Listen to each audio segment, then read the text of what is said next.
We're back with the City Council Candidates Forum presented by CDA TV and moderated by the core group. Again, my name is Peter Smith. I'm the moderator. To my right is Michael Pereira, and to my left is Justin Shoresman.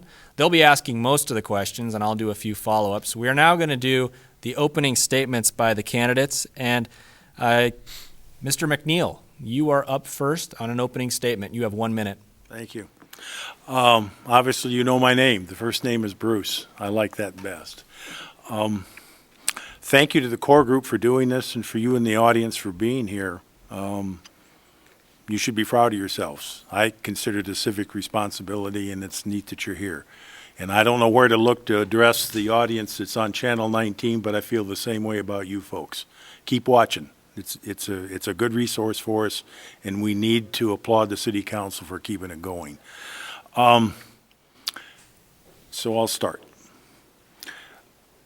When I say the word home, as I apply it to myself, you know, and I do a word association, I think of mom and dad, my sisters, my current golden retriever, Winston, Linda Jean, my wife's parrot, Ducky. I think of fried chicken and mashed potatoes and gravy on Sunday for meals. I used to have that as a kid a lot. I think about safety and security. I have a general warm feeling when I think of that word. That's the way I feel about our community. It's home. Mr. McNeil, we got a limited period of time, and you are up on your 1 minute. I'm sure you can. I am during the questions. That's fine. I've already said. Need to keep no moving. Problem. I've already said what I needed to say about it. Thank you. Very good, Mr. English. You're up next. You have 1 minute. There are over 20,000 registered voters in Coeur d'Alene. We have a total of 6 candidates for City Council. That means for about every 3,400 folks who are out there concerned about government, there's one person willing to put their name on the ballot and do what it takes to have the honor to serve in office. And I applaud every candidate, including my opponents tonight. But elections are about choices, and all 3 of us are competing to have you choose one of us. I was born here and have spent the majority of my life in Coeur d'Alene. I've worked as a sworn police officer, a volunteer fireman, and as the executive director of 2 different local nonprofits, several of them, and I founded 2 of them, North Idaho Youth for Christ and Anchor House. I've served as a school board trustee on city council and for many years as your county clerk. I have deep experience from budgets to land use planning and records and to personnel issues. I will engage each issue thoughtfully and treat each person respectfully. I'm Dan English. I ask for your vote. Thank you. Councilman Adams. Well, knowing Bruce has a parrot named Ducky, that sure lightens the mood, doesn't it? That's great, Bruce. I got to meet your parrot named Ducky. Thank you all for coming out tonight. I'm Councilman Steve Adams, and it has been an honor to serve you on our City Council these past 4 years. We've accomplished a lot in those years, but there's room to do better. Among my priorities over the next 4 years is to examine urban renewal. I believe the first step is bringing it into the City Council for an overhaul. Urban renewal districts that have paid off their debt need to be retired so that those tax dollars can be put into the general budget, helping to fund public safety and taking care of our roads. Corporate welfare disguised as urban renewal has got to stop. Coeur d'Alene is a beautiful city with many resources and a parrot named Ducky. You're here. We need to focus on the future and how we can make it better for ourselves and especially our children. We need policies to encourage growth that will attract new business and strengthen existing ones, providing more year-round, good-paying jobs. I made some promises to you when I ran 4 years ago. Councilman Adams, I'm sorry, we have a limited period of time. My record proves it. We'll go right into the questions then, starting with Councilman Adams. What unique skill do you bring to the City Council? Could you repeat the question? What unique skill do you bring to City Council?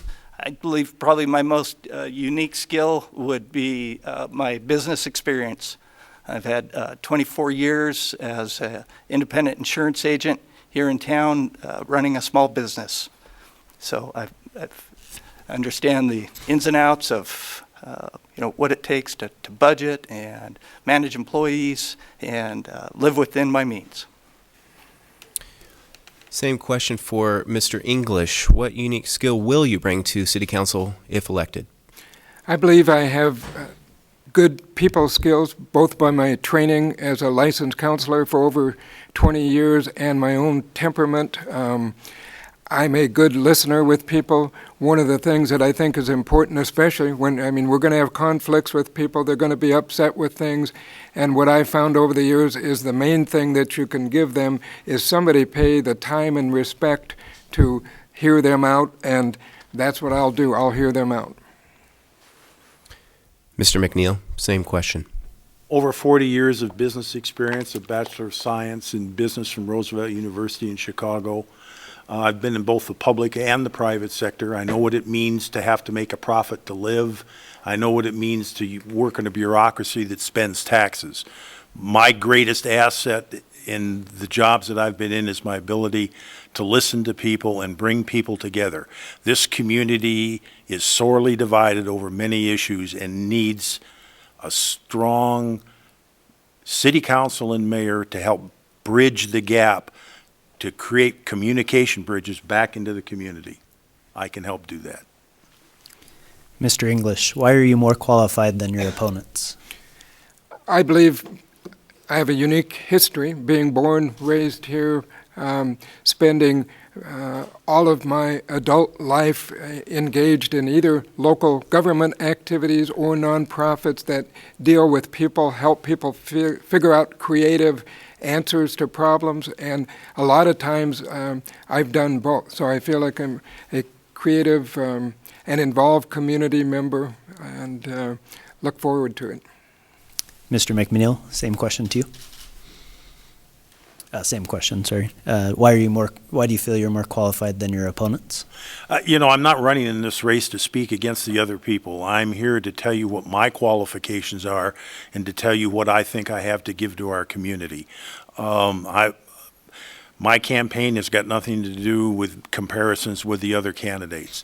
It's to tell you who I am, what I stand for, and what I think I can do to help our community overcome the issues that we need to overcome. Councilman Adams, same question to you. Yeah, I don't know if I'm more qualified than these guys, but I love Coeur d'Alene, and I think it's worth fighting for.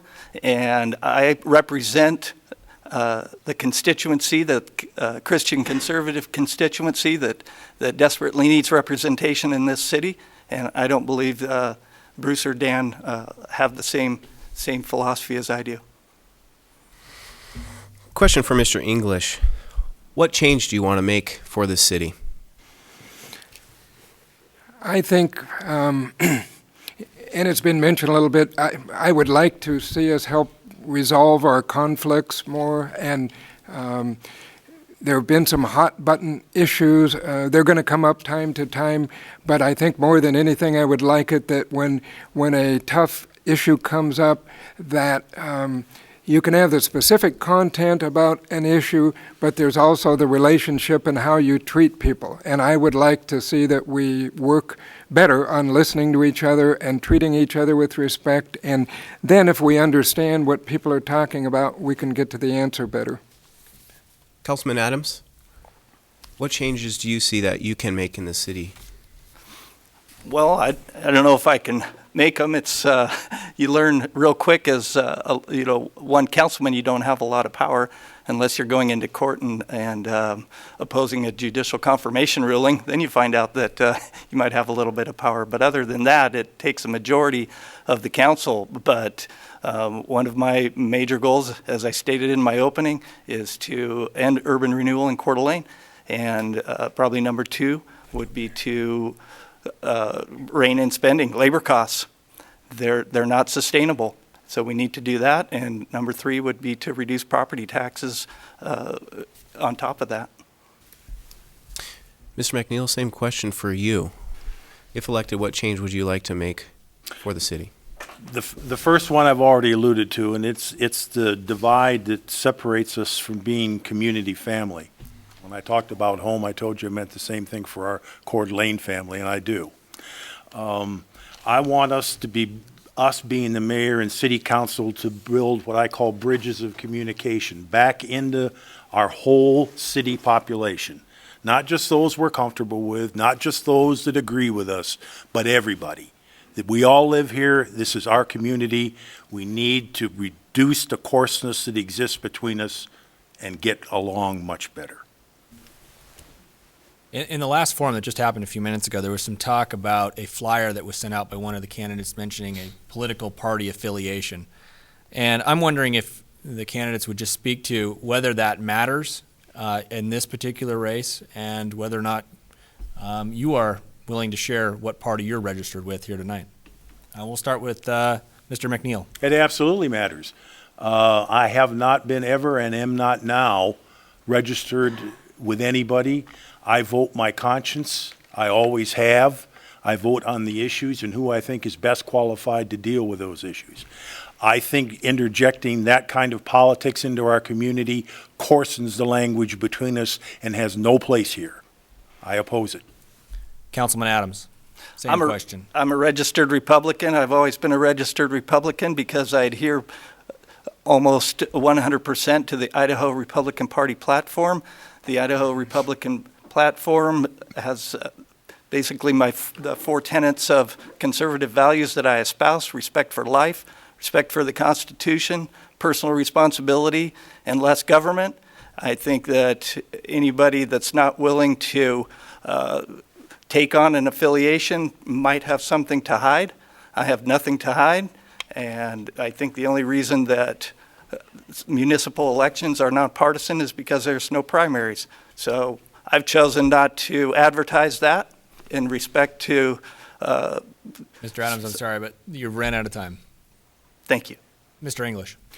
There's a time and a place for partisan politics, and nonpartisan city elections are not the time and the place. We have a long tradition of certain elections being nonpartisan. They're that way for a reason. The legislature has passed that, and I can tell you, as being the county clerk and chief election officer for 15 years, that most of the people don't like it when partisan politics and labels get injected into nonpartisan races. I am a registered Democrat, although I've had a temporary guest pass to the Republican Party before so I could vote in the primary, which I think is my right because I'm paying for it. So, thank you, Mr. English. Councilman Adams, should Ignite CDA be abolished? Yes. Why or why not? Why? In a free market capitalist system, governments should not have an economic tool. It's oxymoronic. My question is, what did the United States do before urban renewal? Well, it operated off a free market capitalist system where if a business was economically viable, then somebody started that business. If a municipality needed to help it out with infrastructure, they'd go to a bond election. For that, the Idaho Constitution, Article 8, Section 3, has that provision for us, and I think it works just fine. That way we have representation. Mr. English, same question to you. no, I don't think we should abolish urban renewal. It works.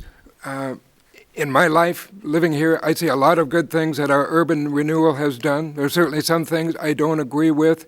We had the meeting the other night. They had the legislators had a lot of folks here. I'm not sure if either of these folks came to hear, but a lot of the input was that urban renewal needs to be improved. They need to define things better, but I think there's much more good than bad. And Mr. McNeil? I want this urban renewal program in the community put to bed. I want us to meet our financial obligations through the four corners. You know, it's done some good projects in this community, but it's a very divisive issue right now. It needs to be better defined, and what the legislature is getting ready to do, I hope, helps. I am willing to entertain, if the citizens of this community want to do that again, I'm willing to entertain it later, but it needs a chance, the community, to rest. We need to put this thing to bed. I have a follow-up about Ignite CDA for Councilman Adams first. You said yes to abolishing it. Are there any other economic tools, for example, freezing property taxes for certain property owners because they own certain types of businesses that you would be in favor of? Yes, for sure. Less government is the best way to promote economic growth. So whether it be through reduced property taxes, reduced regulations, potential property tax freezes, I certainly would. Isn't a property tax freeze a government subsidy for that particular property owner? How do you justify that versus urban renewal? Well, urban renewal has a board of unelected officials that manage millions of dollars and can use that money as they see fit. Potentially they're going to be going against the advice of at least the mayor's, legal counsel and promoting the innovation collective. So maybe we'll get into that a little bit. I just want to get to the other candidates really quickly. Mr. English, you said you would not abolish Ignite CDA. Is there anything you would change about it? Yes, I think that it's obvious that there's some real tension, and I wouldn't take it over. I've heard some people say we should take it over so that we could just do away with it and put it to bed, and I don't think that's right. But I do like the idea that maybe there needs to be a blend of elected officials as well as appointed officials, and so I think a blend might work well, and there are probably some other areas like the better definitions. Is it an economic tool? It is a job creation tool, and they need to define that. Okay. Mr. McNeil, I want to ask you just briefly about what was discussed just a second ago, was this attorney's opinion about using urban renewal funds to pay rent for a technology industry in Coeur d'Alene. Do you support something like that to create jobs? I do not. Councilman Adams, you raised it. Do you support that? no. Mr. English? No, I would not support the use of that for rent, although I think their technology idea is terrific, but that's the wrong funding mechanism for rent. Thank you. Do I get a chance to talk to that question about urban renewal that you asked the other two? I'm trying to remember exactly what I asked, but we do have a limited period of time. Maybe you can throw in some tidbits as we go along, but we're going to move on to another topic. Okay, I'll give it a shot. Moving on to another topic, starting with Councilman Adams. It's been a hot topic in other states as far as raising the minimum wage past the federal limit. What is your opinion on that in the city of Coeur d'Alene? Well, I think Raise Up CDA's objective is really misguided. I think this is the wrong venue. Just like with the LGBT ordinance, my main argument is from the liberty standpoint and the wrong venue. This is not a municipal issue. I think the social issues need to be left up to the states. As far as raising minimum wage, all the economic data I've ever studied shows that it increases unemployment and drives up costs, which is hard on the poor. Mr. English, your response to that question, same one to you. Well, I guess I've read some different things because I've seen where the minimum wage is increased, that it hasn't hurt business and actually has improved some of their climate. I do think there's a problem. Passing minimum wage laws city by city or patchwork things isn't the best way, that's for sure. So I would much rather see it addressed on a broader basis, but I do support the idea of raising wages in our city. We need living wages. Mr. McNeil, same question to you. With all due respect, I don't think that's the right question. The right question for me is bringing livable wage jobs into our community, permanent livable wage jobs, and I define that as a minimum of $20 an hour. I want the mayor and city council to focus on reaching out into our community, drawing together our business leaders and others that have good ideas about this subject, and looking for what we can do to provide a proper infrastructure that attracts people, business people into our community that will provide those kind of jobs for our people. Minimum wage job, you have to work 2 of them, maybe 3 to live. That's not right. Councilman Adams, what is your vision for East Sherman and how would you propose to accomplish your vision? My vision is to leave it just like it is. So it just needs the street just needs to be resurfaced. So the street as it sits right now with turn lane and parking is critical, I think, for a major arterial, for an ingress-egress to the freeway, and critical to the overall function of the street and its businesses. There's been great amounts of infill over the last 4 or 5 years, and again, the free market will take care of it. Mr. McNeil, same question to you. Yeah, Steve and I were talking about that before we got here. He works there and I live down there. I live off 17th. I would like to see some improvements made to the east side of our community because it's the gateway to our community. It spells out who we are to lots and lots of people. Our business people need that kind of infrastructure support from the mayor and city council. I want to be a part of that. I don't want to spend the kind of money that we're spending right now going the other direction, but we need to do something. And Mr. English, same question to you.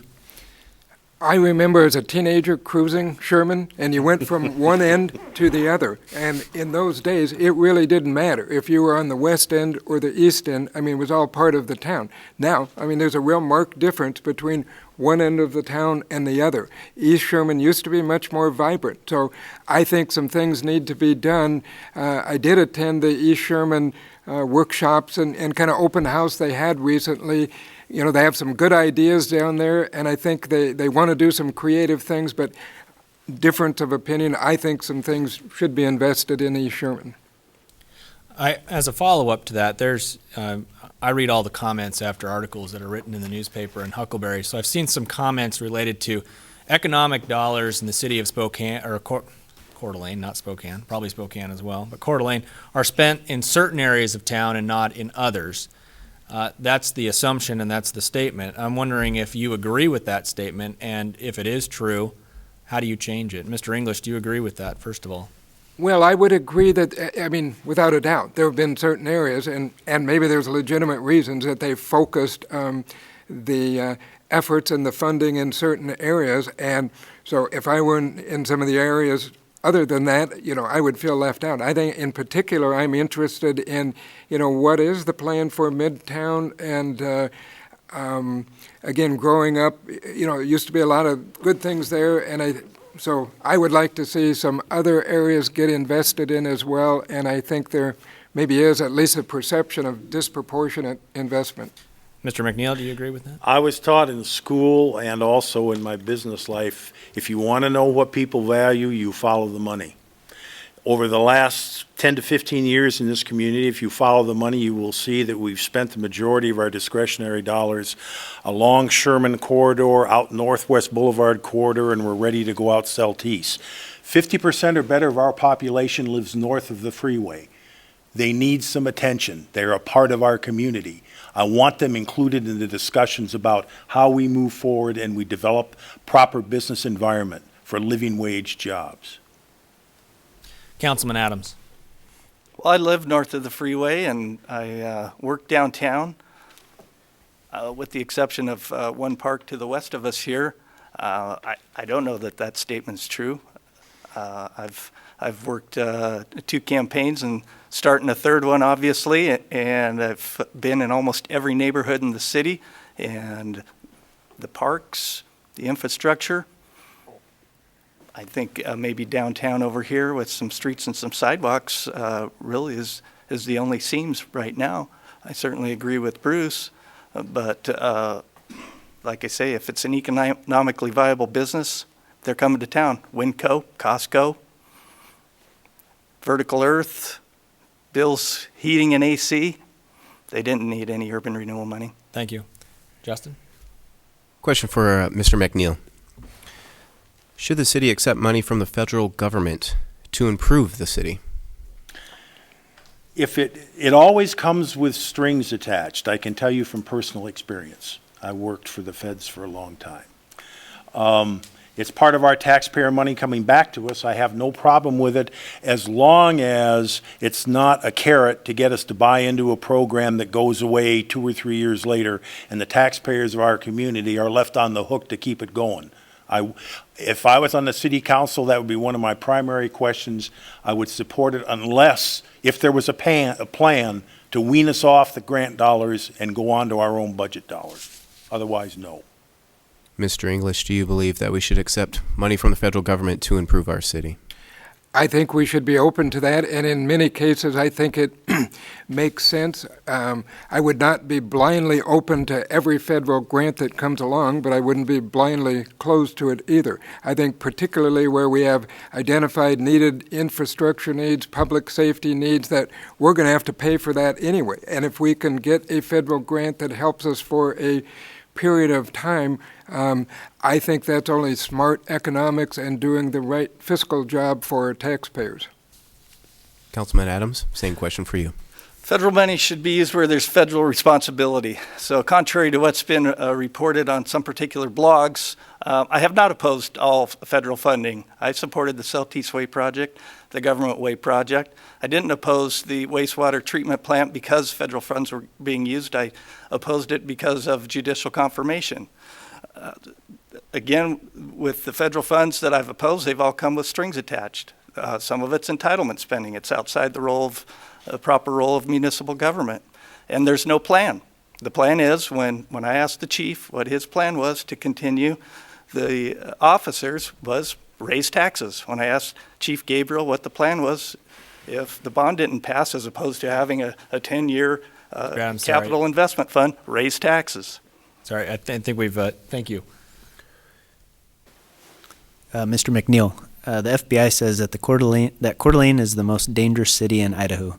Do you support hiring more police even if it raises taxes? The FBI and the federal government say a lot of things. You need to be careful what you believe and you don't believe. But that really isn't the issue for me. The issue is go to my police chief and the rest of the community that supports public safety, talk to our own people about what they feel we need, and that's what I work off of. And I consider public safety a basic city program that comes before any discretionary spending. And when I define discretionary spending, I'm including tax increment dollars.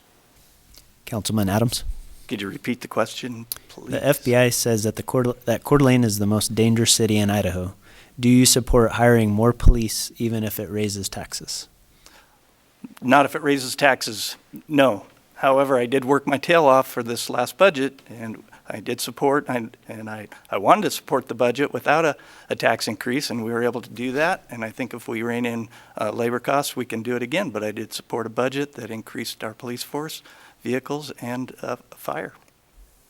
Mr. English, same question. Well, I would agree with Bruce that you do have to, I want to know what the statistics, where they came from. However, again, I think we need to look to our own law enforcement, our own chief, and if they feel that we have a need, identified need, then to answer your question directly, yes, for police, for those kind of basic services, if we needed to increase taxes to do that, yes, I would support that, and I think many citizens would do the same. That's job one, police. Gentlemen, I want to thank you. That's the end of the questions for you at this point. We are now going to move to closing statements. You have 30 seconds for your close, so this is where you bring out the fireworks. And Councilman Adams, you are up first. You have 30 seconds. Thank you again for coming out this evening. As a small businessman and family man, I know how hard you work to make ends meet every month. As your councilman, I've kept a watchful eye on the money coming in and going out because it's money that comes out of your pocket. You have to live within your means, and so should City Hall. This election is about the future of Coeur d'Alene. The best way to determine how an official will govern in the future is to take a look at what they've done in the past. Having been your councilman these past 4 years, you know who I am and what I'm about. Please vote for me, Steve Adams, on November 3rd. Mr. English? Well, I had a few things in mind, but I think the main thing is I want to respond to you, Steve, on the characterization that maybe the other two